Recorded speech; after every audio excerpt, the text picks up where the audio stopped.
All right, we're at the home of Teresa Connor, looking at some siding for her. Basically, there's a mixture of masonite, which is all this up here, and T111, which is a majority of the siding elsewhere, minus around the front doors right here. But that's kind of the project.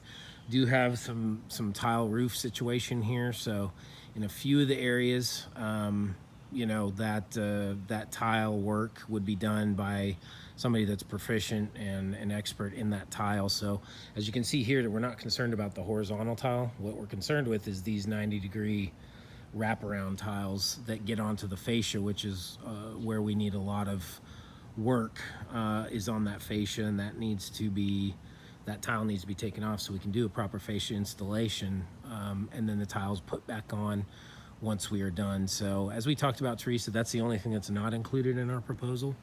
And as we mentioned, you know, we're probably looking at somewhere in the ballpark of $1,300 to $1,500 for that.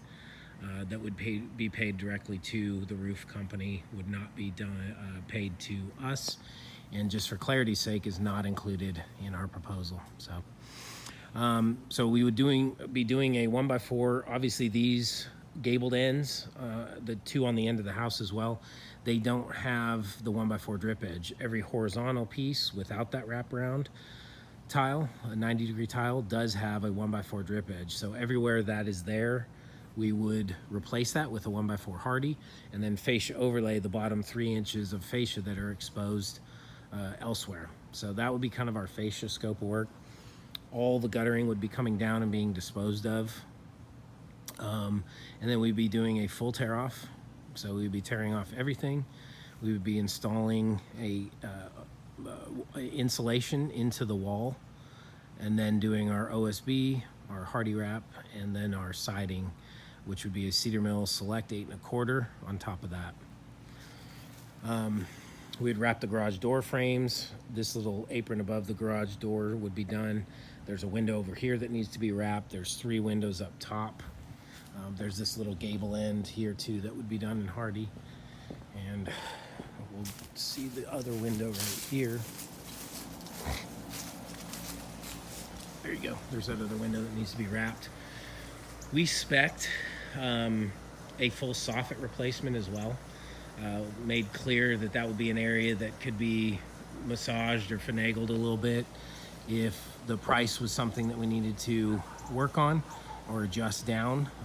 That soffit would be the first course of action for reducing the project price. But as of right now, the quote that I'm sending is including the drip edge replacement, the fascia overlay, and soffit overlay.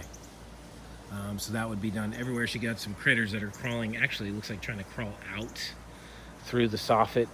So that going to a Hardie soffit would, 1, prevent them from getting in, and 2, obviously prevent them from trying to get out, which hopefully shouldn't be the case anymore. But again, we'll look at this side because that gate, I didn't go through that gate. I don't know if it works, but we'll take this side while we're here. Again, full tear off over here. Insulation everywhere.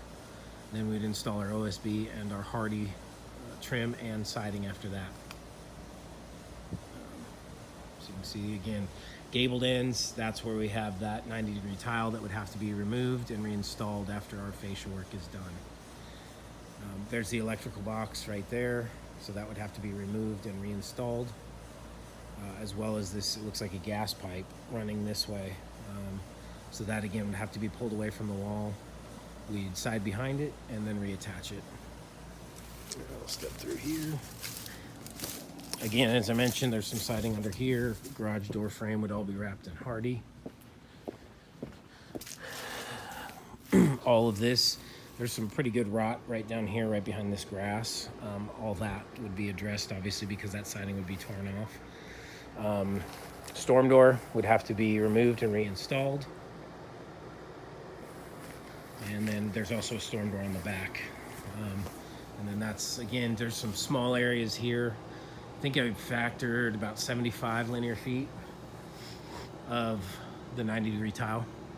Again, same thing, gable up top. You can see it wrapping around. Under here is where the critters are kind of chewing through. See, there's 2 places over there. One place right here where there's like marks that are definitely from inside, it looks like. These two areas, there's about 18 linear feet of 3-foot soffit. That would all be Hardie plank as well. We counted for all that. Then you can see the soffit up there is only a foot.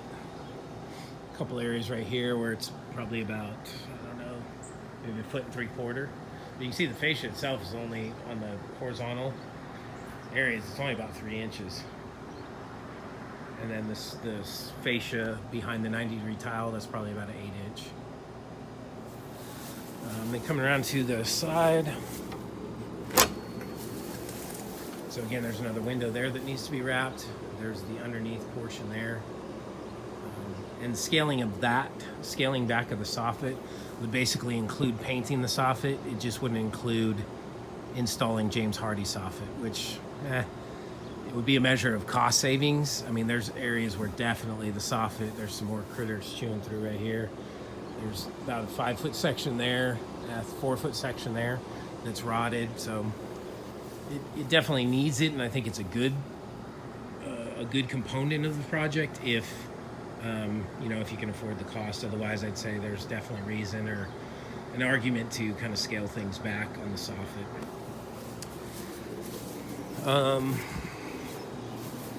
So again, here, full tear off the chimney up top that we'll see back here. You get a better view of it back here. Some more siding here. Goes all the way up. There's that other section of soffit. Now this patio cover, this would be, actually, we would be demoing this. So that's accounted for in our proposal. Just demoing this. All this work right here, the columns, we would leave.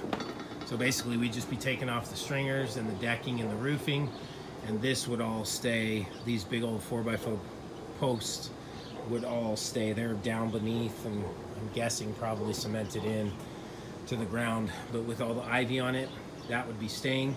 This would be the only part that's going. And then what that would create is, one, she's gonna have to do something about the rot anyways, but then we could side flush on the wall system upwards.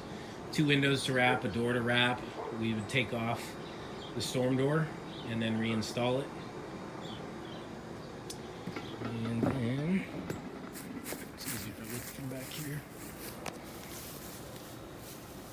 So, got 2 windows up there. You got a little bump out right here with 3 windows on it. Some more guttering.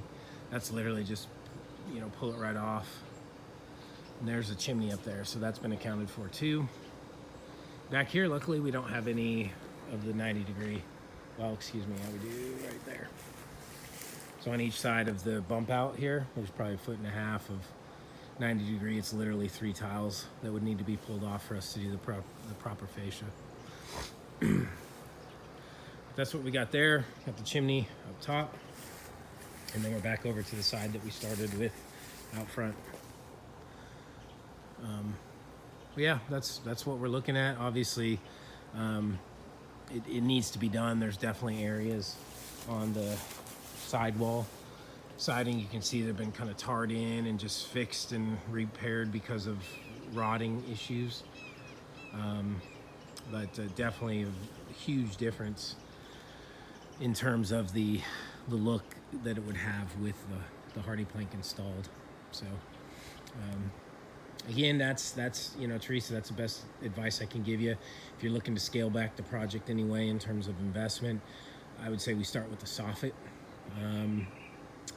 You know, even though again, you could make a compelling argument that it should be done too, I know that, but that would be my suggestion if we need to go that route.